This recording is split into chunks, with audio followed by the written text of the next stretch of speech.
की या निवडणुकीचे आता मतदानासाठी अवघे 3 दिवस 4 दिवस उरलेले आहेत आणि ही निवडणूक जी आहे ही खरं तर 9 वर्षानंतर होत आहे।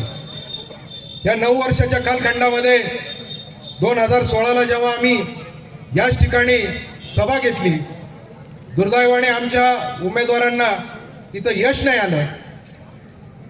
परंतु तुम्हाला खेदाने ही गोष्ट सांगावीशी वाटते की या 9 वर्षाच्या कालखंडामध्ये जी परिस्थिती पहिले होती तीच परिस्थिती आजही या वॉर्डाची आहे। कुठल्याही प्रकारचा विकास या वॉर्डात झाला नाही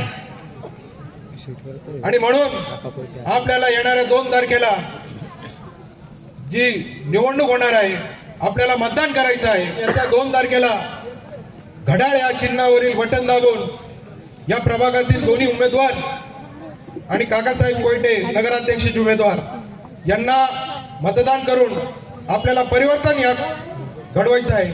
हे परिवर्तन का घडवायचं आहे तर ह्या प्रभागाची जी दशा झालेली आहे, दुर्दशा झालेली आहे, ही बदलायची आहे। इथं आपल्याला विकास घडवायचा आहे आणि विकास घडवण्यासाठी या प्रभागात जे मागच्या 6 वर्षापासून माननीय आमदार आशुतोष दादा काळे यांनी जो निधी दिला, या माध्यमातून आपल्याला विकास घडवायचा आहे। आपल्याला जे नगराध्यक्ष पदाचे उमेदवार लाभलेले आहेत काकासाहेब कोयटे यांच्या माध्यमातून आपल्याला हा विकास घडवायचा आहे। खरं तर ही निवडणूक लोकशाही पद्धतीने झाली पाहिजे, पण तशी होताना दिसत नाही। लोकशाहीच्या ऐवजी दडपशाहीचा प्रकार या प्रभागात होतोय। पण आपला सांगणं म्हणजे ही गोष्ट नोंदून घेण्यासारखी आहे की ही गर्दी सांगून जाते आहे की नक्की 2 तारखेला या प्रभागातून एक परिवर्तनाची लाट घडणार आहे आणि इथून दोन्ही उमेदवार आणि काकासाहेब हे तिन्ही राष्ट्रवादी काँग्रेस पार्टी घड्याळ या चिन्हाचे उमेदवार या प्रभागातून निवडून जाणार आहे, अशी आपल्या सर्वांकडून मी आशा व्यक्त करतो आणि थांबतो। जय हिंद, जय महाराष्ट्र, जय राष्ट्रवादी। सुविधा मिळायला पाहिजे, त्या सुविधेचा अभाव न होता या उमेदवाराला आपण निवडून द्यायचं आहे। कोपरगाव शहरामध्ये गेल्या अनेक वर्षापासून पाण्याचा प्रश्न होता आणि त्या प्रश्नाला हात घालून माननीय आमदार आशुतोष दादा काळे साहेब यांनी ते 20-20 दिवसाचं येणारं पाणी, महिना येणारं पाणी अवघ्या 4 दिवसावर आणून ठेवलेलं आहे। तुम्हाला माहित आहे 1 दिवसाचं पाणी साठवायचं आणि 30 दिवसाचं पाणी कसं साठवायचं याच्यात खूप मोठा तफावत आहे। आशुतोष दादांनी सांगितलं होतं का कोपरगाव शहराचं जोपर्यंत पाणी प्रश्न सोडवणार म्हणजे सोडवणार, आणि ते दादाने आपलं स्वतःचं जे विजन होतं ते 5 वर्षात पूर्ण केलेलं आहे। लवकरच आपल्याला 1 नंबर तळ्याचंही काम चालू होणार आहे आणि 4 नंबरचं पण चालू होणार आहे। आजच महाराष्ट्राचे उपमुख्यमंत्री माननीय अजितदादा पवार यांनी आपल्या संपूर्ण जनतेसमोर गाय दिलेली आहे। म्हणून मी सगळ्यांना परत एकदा विनंती करतो, या गेल्या 9 वर्षाच्या अभावापासून तुम्हाला जर दूर जायचं असेल तर आमचे तिन्ही उमेदवार राष्ट्रवादी काँग्रेस पक्षाचे आपण निवडून द्यावे अशी मी आपल्याला सगळ्यांना विनंती करतो। आणि येत्या 2 तारखेला घड्याळाचं बटन दाबून तिन्ही उमेदवार विजयी करावे अशी आपल्याला विनंती करतो। जय हिंद, जय महाराष्ट्र। एवढ्या मोठ्या संख्येनं गर्दी मला पहिल्यांदा बघायला मिळाली, म्हणजे गायकवाडला ताई आणि आम्ही टाकल्याच्या विजयाची गर्दी आहे, बाहेरून आणलेलं नाही, सगळे इथलेच आहेत।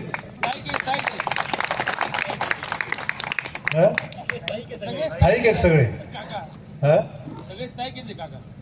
एवढी गर्दी तर म्हणजे मला आश्चर्य वाटलं, सगळे विखुरलेले बंगले। तुमचं खरोखर मनापासून अभिनंदन। जेवणाची वेळ झालेली आहे, थोडीशी थंडी वाजते, तरी सुद्धा महिला मोठ्या प्रमाणात या ठिकाणी उपस्थित आहेत। पुरुष फक्त आजूबाजूला बघायची भूमिका घेत आहेत, खुर्च्या कमी पडल्या। हो, आजच्या त्या मोठ्या सभेला तुमचा लाडका भाऊ त्या ठिकाणी आला होता सभेला, अजितदादा पवार। त्या ठिकाणी आंबेडकर पुतळ्याजवळ तुम्ही जर सभेला हजर असाल, सुरुवातीला 3000 खुर्च्या टाकल्या, 4000 टाकल्या, 5000 टाकल्या, 6000 टाकल्या, 7000 टाकल्या, एकामागे एक खुर्च्यांचे टेम्पो आणावं लागत होते। शेवटी कोपरगावच्या खुर्च्या संपल्या पण विरोधक किती नष्ट बुद्धीचे बघा, विरोधक किती नष्ट बुद्धीचे, प्रत्येक कामामध्ये खोडा कसे घालतात. कोपरगावमध्ये खुर्च्या 13,000 आहेत, 5,000 खुर्च्या ताईचे निकाल बुक करून ठेवल्यात, आपल्याला मिळू दिल्या नाही. स्वतःला तर लागच नव्हता, त्यांचा कार्यक्रम नव्हता, पण 5,000 खुर्च्या आपल्याला मिळू दिल्या नाही. त्याच्यामुळे शेकडो हजारो लोकांना त्या सभेला उभं राहावं लागलं. असे नतद्रष्ट विरोधक या ठिकाणी आलेले आहेत. पण मला दुर्दैव असं वाटतं, या भागात प्रगती कशी झाली नाही. शारदा नगरमध्ये तेच, अन्नपूर्णा नगरमध्ये तेच. याचं कारण ना, अंबिका नगरमध्ये तेच, कालिका नगरमध्ये तेच. तर इतका मागासलेला भाग हा आहे. याचं कारण काय ते तुम्ही समजून घ्या. त्याच्यामुळे आपल्याला यावेळेस आशुतोष दादांच्या विचाराचे दोन्ही उमेदवार निवडून द्यायचे आहेत, तरच मला नगराध्यक्षपदामध्ये बसण्यामध्ये समाधान वाटेल. नाहीतर मी अनेक ठराव करील, परंतु विरोधक त्या ठरावाला अडथळे आणण्यामध्ये वाकबगार आहेत. अडथळे आणणं त्यांना चांगलं जमतं. आमच्या 30 जणांच्या उमेदवारांवर त्यांनी न्यायालयामध्ये हरकती घेतल्या होत्या, उपयोग काही झाला नाही. परंतु करंटी वृत्तीच अशी आहे की कोणतंही काम चांगल्या पद्धतीनं होऊ द्यायचं नाही.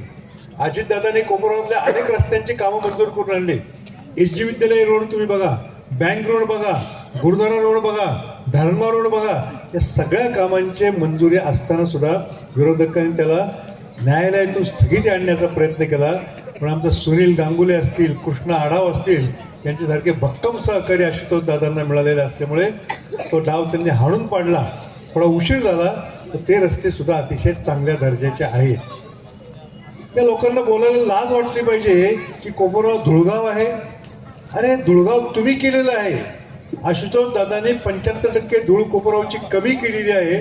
जी काही 20-25% राहिलेली आहे ती मला वाटतं माझ्याकरता ठेवलेली आहे. मग आशुतोषांच्या मार्गदर्शनाखाली जो काही निधी येणार आहे त्या निधीच्या माध्यमातून या प्रभागाचा मोठ्या प्रमाणात विकास आपल्याला निश्चितपणे करायचा आहे. मला या ठिकाणी महिलांची संख्या जास्त असल्यामुळे एक आठवण अशी आली.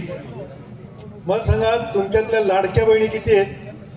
लाडक्या बहिणीचं अनुदान किती जणांनी होतं? अरे वा, जवळपास 50%च्या वर आहे. त्याच्यामुळे मला लाडक्या बहिणीशी जरा गप्पा मारायच्या आहे. मी येऊ का तिकडे थोडंसं?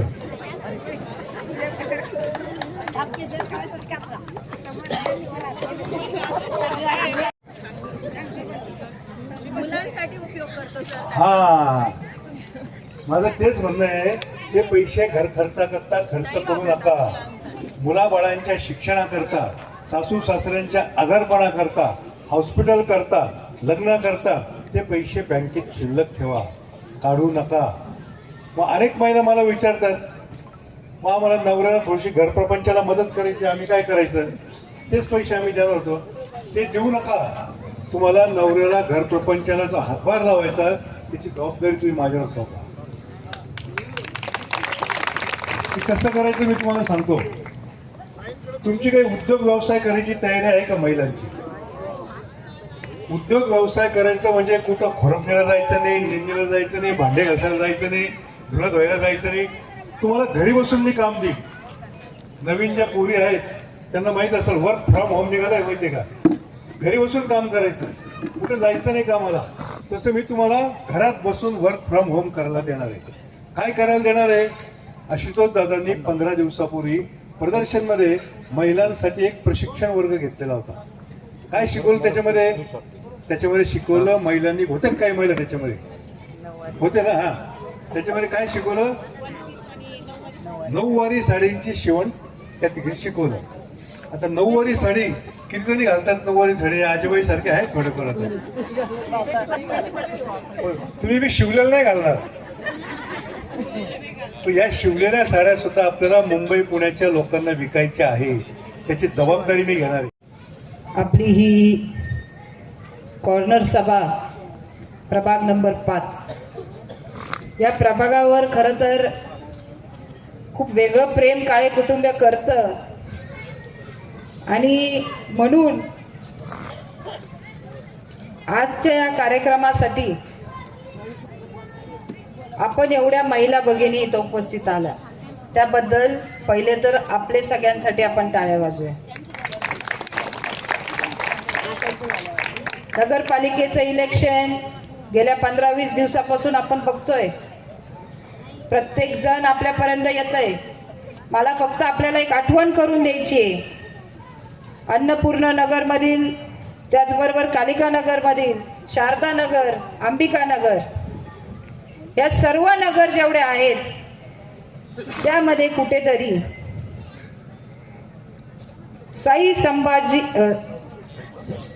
साई शंभूराजे नगर हे कुठेतरी मागं पडले. या नगरमध्ये अक्षरशः अजूनही पिण्याचे पाईप नाहीये. अजूनही तिथे गटारी नाहीये, स्ट्रीट लाईट नाहीये. आणि ते प्रभाग 5 मधलाच एरिया आहे. आज आपण 21व्या दशकामध्ये राहतोय. आपण म्हणतो की बेसिक नीड्स आपल्या सगळ्यांच्या पूर्ण झालेले आहेत. पण खूप वाईट वाटतं की कोपरगाव मध्ये असं पण एक भाग आहे जिथे लाईट नाहीये, गटार नाहीये, स्ट्रीट लाईट नाहीये. ते आपल्याला माहीत नसेल तर माहिती करून घ्या. आणि मी एवढं सांगते की तुम्ही आमचे तिन्ही उमेदवार निवडून द्या. आम्ही हे करून दाखवू. खरं तर या भागामध्ये काय माहिती कोणत्या प्रकारची दहशत आहे. मला एवढंच सगळ्यांना सांगायचंय की गेल्या 40 वर्षापासून तुम्ही काहीच करू शकले नाही, तर आता तरी आपण सर्वांनी डोळे उघडावे आणि या वेळेस या प्रभागातून आपले जे उमेदवार आहेत दोन्ही, या दोघांनाही, त्याचबरोबर काकाजी माझ्या अगोदर बोलले, त्यांचे जे विजन आहे नगराध्यक्ष म्हणून, हे सगळे आपण कामं कधी करू शकतो फक्त हे तिघं आपण निवडून दिले तर. आणि आपण निवडून द्याल याची खात्री मला आहे, कारण की आज आपल्या सर्वांची ही गरज आहे. आणि खरोखर सांगते, मी सगळ्यांचे नावं घेतले नाही, पण आज जे इथं सर्वच बसलेले आहेत, खरं तर माझे मान्यवर आहे ना समोर असतात. म्हणजे प्रत्येक सभेत ठरलेलं आहे की माझे मान्यवर हे समोर आहेत आणि आपण सर्व जे आहोत ते त्यांचे सेवेकरी आहोत. जे कोणी तो उभे आहे ते आपण सर्व त्यांचे सेवेकरी आहोत. बसलेले तर खरं तर मान्यवर पुढे आहे. आणि मला सांगायला खरंच कधी कधी काही गोष्टी ऐकण्यात येतात. माझ्या अगोदर इथं कुणाची तरी सभा झाली असेल आणि जे काय मंदिर आज या प्रभागामध्ये उभा आहेत, सगळ्या नगर, जेवढे मी नगरांचे नाव घेतले, या सगळ्या नगरांमध्ये जेवढे मंदिर उभा आहेत हे फक्त आणि फक्त सर्व लोकांचे मिळालेल्या वर्गणीतूनच झालेले आहेत. एवढं मी इथं सांगते. त्याच्यात कुणाचाही जर कोणता सहभाग असेल तर त्या अध्यक्षाला माहिती आहे, तिथलच्या लोकांना माहिती आहे. तर कुणी येऊन कुणाला काही शिकवू नका. इथलचे लोकांना सगळं समजतं आणि लोक आता ते मतदानाद्वारे दाखवून देणार आहे.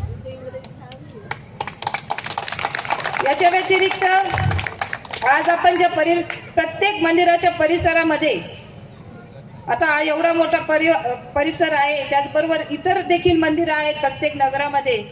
आणि मंदिरासमोर जसं आता माझ्या समोर आधी काका म्हटले की आपल्याला एक औद्योगिक मंदिर देखील बनवायचं आहे आणि ते प्रत्येक महिलेच्या घरात पाहिजे.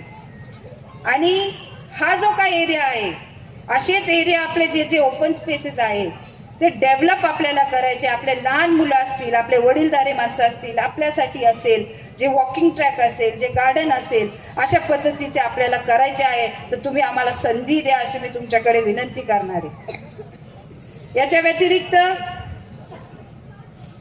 अजून एक काहीतरी सांगितलं गेलं की रस्ते आम्ही हे केले, ते केले, असं केलं, तसं केलं, जे काही सांगण्यात येतं बरं का. मला एकच विचारायचं आहे की रस्ते तर झेडपीच्या अंडर झालेले आहेत. तो MDRचा रस्ता आहे.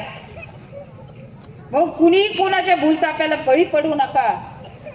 रस्त्यांचं जे काही रुंदीकरण आहे ते आपण इथून पुढे ज्यावेळेस आपण आपले कॅन्डिडेट निवडून द्याल नक्कीच आपण करू.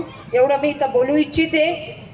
व आजच्या कार्यक्रमाचे जे अध्यक्ष आहे अनिताजी कोरेके, खरं तर त्यांचे खरं मनापासून मी सगळ्यांचेच आभारी आहे. काल आपल्याच काही कार्यकर्त्यांना दादागिरी करण्यात आली. अहो, दादांवर प्रेम आहे त्यांचं, ते व्यक्त करतायत. दादांमुळं प्रत्येक महिलेला माहिती आहे की 4 नंबरचा तलाव झाला, आपल्याला आज 4 दिवसात किमान पाणी तरी येतंय.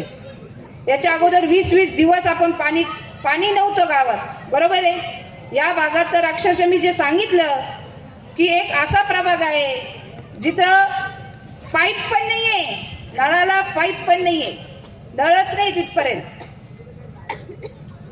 इतकी बिकट परिस्थिती प्रभाग नंबर 5 ची आहे. आणि ती काय आहे? गेल्या 40 वर्षापासून एक हाती सत्ता तुम्ही विरोधकांकडे दिलेली आहे. आता ती बदलायची वेळ आहे, आता परिवर्तन करायची वेळ आहे. तर आपल्या सर्वांना माझी विनंती असेल की आपल्याला सगळ्यांना काय पाहिजे, काय कामं असतात आपले नगरपालिकेसाठी, आपल्याला काय कामं पाहिजे. आपले रस्ते व्यवस्थित पाहिजे, आपल्याला पाणी पाहिजे, आपल्याला नळ घरात पाहिजे, आपल्या इथलचे गटर कवर्ड गटारी झाल्या पाहिजे, बरोबर आहे. या ज्या मूलभूत गरजा आहेत या नक्कीच आशुतोष दादा गेल्या 4 वर्षात जे काही रस्ते दिसत आहेत आपल्याला माहिती आहे. 5-9 वर्षापासून नगरपालिका झाली नाही, 5 वर्ष त्यांनी राज केला तेव्हा तर पाहिलंच नाही इकडं. आणि पुढील 4 वर्षात जेवढं काय प्रशासकीय यामध्ये आशुतोष दादांच्या अंतर्गत आमदार निधीतून जे जे कामं करू शकलो ते आपण पूर्ण करण्याचा प्रयत्न केलेला आहे. जे काय आज दिसतंय, अक्षरशः या भागामध्ये यायला रस्ते पण नव्हते. तर मला एवढीच आपल्याला सांगायची, कळकळून सांगते की आता मागं हटू नका, आता परिवर्तन करूनच दाखवा या प्रभागामध्ये. आणि ते सगळं तुम्ही करू शकता. सगळ्यांनी जर एकजुटीने काम केलं तर सगळ्या गोष्टी होऊ शकतात. दादागिरी करायची आम्ही काही हे नाहीये. आत्ताच आज सकाळी एक झालेली आहे सभा आणि अजितदादांनी सांगितलं की माझा लाडका दादागिरी करणारा नेता आशुतोष दादा आहे. आणि तो कशासाठी दादागिरी करतो? तर फक्त त्याच्या जनतेसाठी करतो. आणि तशी दादागिरी आम्हाला मान्य आहे, पण दुसरी कोणतीही दादागिरी आम्ही ऐकून घेणार नाही. एवढंच मी तर सांगू इच्छिते. आपण सर्वजण इथं उपस्थित झालात त्याबद्दल देखील तुमच्या मनापासून खूप खूप धन्यवाद. व आपण आज आपले जे 2 उमेदवार आहेत, आपण अध्यक्ष जे उमेदवार आहेत काकाजी कोयटे, त्यांना तर आपण सगळ्यांनी आत्ताच माझ्या अगोदर ऐकलंय. पण 2 जे आपले उभे उमेदवार आहेत, शोभाताई गायताडकर ह्या आपल्या उमेदवार आहेत, या देखील आपल्याला माहीतच असतील. त्याचबरोबर अभिजितजी अगलावे हे देखील आपले दुसरे कॅन्डिडेट आहे, हे देखील आपल्याला माहीत असतील. किंवा मी सांगते, पण कधीही कुणालाही अडचण आली तर मध्यरात्री पण पळेल असे हे दोघंही आहेत. त्याच्यामुळे तुम्ही अजिबात घाबरू नका. आपण आपला पूर्ण पॅनेल कसा येईल याच्याकडे आपण सगळ्यांनी प्रयत्न करावा आणि ते नक्कीच आपण कराल. कारण की ज्या पद्धतीचं वातावरण आज इथं या खरं तर दत्तोबाच्या मंदिरामध्ये झालेलं आहे, महादेवाच्या समोर झालेलं आहे. आणि म्हणून मला पूर्ण विश्वास आहे की या प्रभाग नंबर 5 मध्ये आता परिवर्तन होणार आहे आणि ते आपण करून दाखवणार आहे. आणि 2 तारखेला आपल्याला कोणतं बटन दाबायचं आहे? घड्याळ. घड्याळ लक्षात ठेवायचंय आपल्याला. 3 बटणं घड्याळचे दाबायचे. कुणी गडबडून जायचं नाही. कुणी काय शिकवेल, कुणी काय बोलेल. आपल्याला आपले काम हे बा, जनतेला काही नकोय. जनतेला फक्त कामाशी मतलब आहे. जो काम करेल तेच महत्वाचे.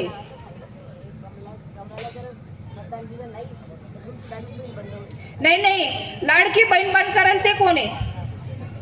एक लक्षात घ्या, आज अजितदादा स्वतः आले होते, ते आपले लाडके भाऊ आहे. खरं तर अर्थमंत्री ते आहेत, त्यांच्या हातात तिजोरी आहे. आणि जर तिथून तिजोरी उघडती आणि आपल्या सगळ्या लाडक्या बहिणींना तिथून पैसे येतात तर हे कुणी काही सांगू. लक्षात ठेवायचे की आपल्याला कुठून येतात, तिकडून येतात. या समोर ताई बसलेल्या आरताई या पळत होत्या फॉर्म भरायला लाडक्या बहिणींच्या. ज्यांनी फॉर्म भरलेले आहेत त्यांना माहिती आहे त्यांच्याकडे, बरोबर आहे ना. म्हणून तुमच्यातल्याच महिलांनी फॉर्म भरलेले. त्यामुळे आपण कुणाच्याही भूलथापाला बळी पडू नका. लाडकी बहीण योजना ही महायुतीची योजना आहे. तिथे अजितदादा स्वतः बसलेले आहेत आणि त्यांनी आज आपल्याला सकाळीच सांगितलं की लाडक्या बहिणी तुम्ही घाबरू नका. तुमची जी काही योजना आहे ती नेहमीच चालू राहणार आहे. त्यामुळे तुम्ही घाबरू नका आणि कुणाच्याही भूलथापाला बळी पडू नका, एवढंच मी तर बोलू इच्छिते. व त्याचबरोबर आज खरं तर सर्वच जण जे इथं उपस्थित आहे त्यांचे सगळ्यांचे मनापासून सगळ्यांचे नावं घेणे आता मला नाही वाटत की शक्य आहे. तर मी एवढंच म्हणेल की जे काम आपण करताय खूप हिमतीचं काम आपण सर्वजण करताय आणि तेच हिम्मत आपण शेवटच्या दिवसापर्यंत ठेवावी आणि तुम्हाला साथ आशुतोष दादा शेवटपर्यंत देणार आणि यापुढेही देणार. तुम्ही फक्त आता परिवर्तन करून दाखवा, एवढंच मी इथं बोलते व माझे 2 शब्द संपवते. धन्यवाद.